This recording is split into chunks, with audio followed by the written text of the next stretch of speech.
মূল জিস্ট হচ্ছে, আপনারা শুনেছেন সেপ্টেম্বরের ফার্স্ট উইকে ইউপির কানপুরে যোগী আদিত্যনাথের প্রশাসন নবী দিবস উপলক্ষে নবীর প্রেমিক ইমানদার মুসলমান একটা প্ল্যাকেট টাঙিয়েছিল, আই লাভ মুহাম্মদ সাল্লাল্লাহু আলাইহি ওয়াসাল্লাম। সেই প্ল্যাকেটটা খুলে দেওয়া হয়েছে, একজনকে অ্যারেস্ট করা হয়েছিল, পরবর্তীতে আরো কিছু কোয়ান্টিটি 40 জনকে অ্যারেস্ট করা হয়েছে। এটা পুরো ভারতের সংবিধান বিরোধী, কনস্টিটিউশনের পরিপন্থী কাজ। একজন ভারতীয় অ্যাজ এ সচেতন নাগরিক হিসেবে এর প্রতিরোধ করছি। এরপরে দেখলাম ব্রেলিতে জুমার দিন প্রতিবাদ মিছিল করেছে বলে নির্মম ভাবে পশুর ন্যায় তাদের প্রতি অত্যাচার করা হয়েছে। আমরা সারা বাংলা নয়, সারা ভারত নয়, সারা বিশ্বের মানুষের ঘৃণা তীব্র কন্ডেম করছি, ঘৃণা জানাচ্ছি। এটা ইন্ডিয়ান কনস্টিটিউশন নয়, ভারতীয় সংবিধান নয়। সব ধর্ম বর্ণের মানুষ তারা ধর্ম পালন করবে এবং ভালোবাসা জাহির করবে। আই লাভ মোদি, সমস্যা নেই। আই লাভ আদিত্যনাথ, সমস্যা নেই, তাই তো? আই লাভ কোন এমএলএ স্নেহাশিস চক্রবর্তী, অসুবিধা নাই। আই লাভ কোন বিশেষ ব্যক্তি, অসুবিধা নাই। আই লাভ মোহাম্মদ সাল্লাম বললে অসুবিধা? গুগলকে জিজ্ঞাসা করো না। সারা বিশ্বের সব থেকে ভালো এবং সম্মানীয় ব্যক্তিত্ব, ভালো মানুষ হচ্ছেন আমাদের নবী প্রফেট মুহাম্মদ রাসূলুল্লাহ সাল্লাল্লাহু আলাইহি ওয়াসাল্লাম। এই ছোটখাটো আমরা প্রোগ্রামগুলো করছি। আগামীতে খুব বড় ধরনের একটা কলকাতায় মহামিছিল হবে। এতেও যদি না হয় আমরা দিল্লি গিয়ে আমরা অবরোধ করব। তাই এখানকার আপনার নবী প্রেমিকরা, আমার মুস্তাকিম ভাই সহ ইনারা অনুষ্ঠানটা করেছেন। আমি ফুরফুরা শরীফের পীরের আওলাদ, আমি পীরজাদা সৈয়দ আফতাবউদ্দিন। আমি এখানে আসতে পেরে আমি নিজেকে গর্বিত মনে হয়। এরকম প্রতিবাদ সভা করতে অবশ্যই মানুষের চোখ খুলে গেল। সংবিধান সম্পর্কে সাধারণ মানুষ আরো বুঝতে শিখলো যে সংবিধান বিরোধী করা যায় না। আর এটা শুধু মুসলিমরা প্রতিবাদ করছেন, আপনারা এখানেও দেখলেন প্রশাসন আছে, হিন্দু আছে, খ্রিস্টান আছে, জৈন আছে, আদিবাসী আছে, তারাও লাইন দিচ্ছে, তারাও সোশ্যাল মিডিয়ায় বক্তব্য দিচ্ছে যে এটা অন্যায়, এটা অপরাধ। আই লাভ মুহাম্মদ সাল্লাল্লাহু আলাইহি ওয়াসাল্লাম লেখাটা কোনো পাপ নয়, অসুবিধা নয়। সবাই প্রতিবাদ করছে এইগুলো এইরকম। আমি এটাই বলবো তাদেরকে, ভাইদের উদ্দেশ্যে, আপনারা সংবিধান মেনে লোকাল পুলিশ স্টেশনে অনুমতি নিয়ে আইন বিরোধী, সংবিধান বিরোধী, দেশ বিরোধী কোনো বক্তা যেন বক্তব্য না রাখে।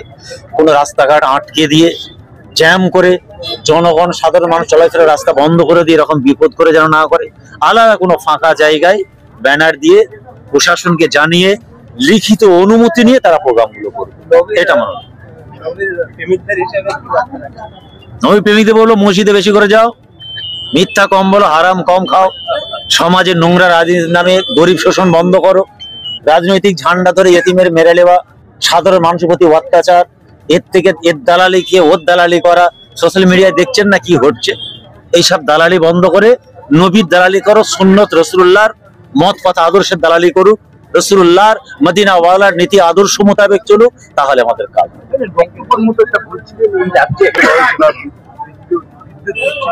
হ্যাঁ, ওটাও বলেছি।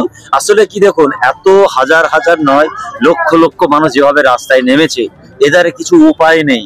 ওই জন্য এই বিদ্যুৎ বন্ধ করছে। এই বিদ্যুৎ বন্ধ করে নবী প্রেম আমাদের কাছ থেকে মুছে দিতে পারে? কত বড় হাস্যকর, কত বড় গাধা বোকা। লাইন কেটে দিয়ে কি নবী প্রেম মুছতে পারে? এ তো ভালোবাসার জিনিস, আমাদের ইমোশন। নবী আমাদের ভালোবাসা, আমাদের লাভ, আমাদের হৃদয়ের জিনিস, ভাষায় বোঝানো যাবে না। নবী প্রেমটা কেমন আমরা বোঝাতে পারবো না।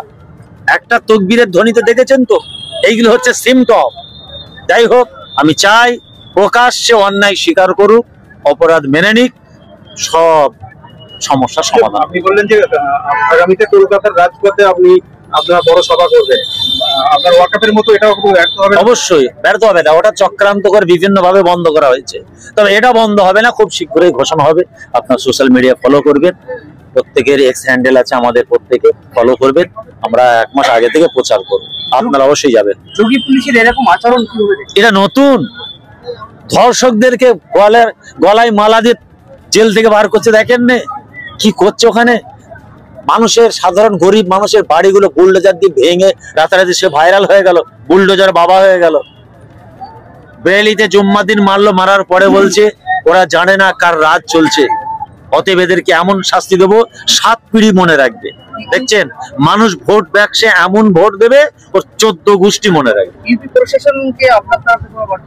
বার্তা আজকে সব যেটা দিল এটাই ওদের বার্তা, সাবধান হয়ে যাও। সারা বাংলা, সারা দেশের মানুষ ক্ষিপ্ত হচ্ছে, আরো মানে ভয়ঙ্কর দিন আসছে। মানুষ দরকার হলে দিল্লিতে গিয়ে আন্দোলন করবে, দেশে করবে।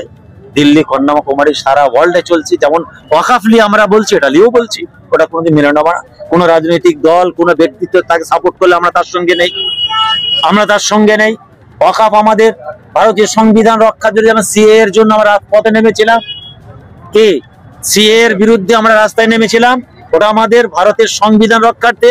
আর এটা আমাদের ঈমান, আমাদের কলিজায় হাত দিয়ে দিয়েছে। কমপক্ষে মুসলমান যদি সে হয়, মুসলমান রূপে শয়তান হলে নয়, কোন গাদ্দার মুনাফিক নয়, এই প্রকৃত মুসলমান নবীর গোলাম মদিনা ওয়ালার দেওয়ানা হয়, সে কোনোদিন মেনে নেবে না। এই বিল আমরা মানছি না, কিয়ামত পর্যন্ত মানব না।